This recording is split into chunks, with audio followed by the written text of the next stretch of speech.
ক্ষেত্র বিশেষে কোনো ঘটনা সাথে সাথেই হয়ে যায়, কোনো ঘটনায় 5 দিন লাগে, কোনো ঘটনায় 7 দিন লাগে। আমরা আমাদের সর্বোচ্চ শক্তি নিয়োগ করেছি, আশা করছি দ্রুততম সময়ে একটা ব্যবস্থা হবে।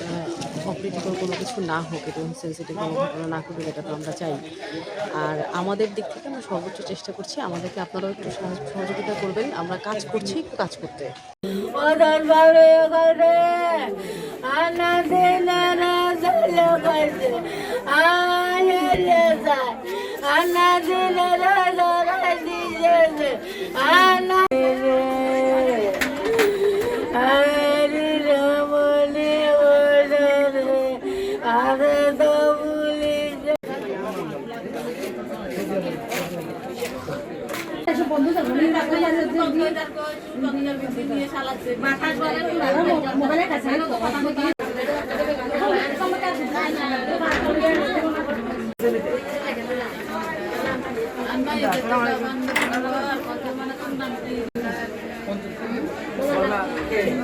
Main nanti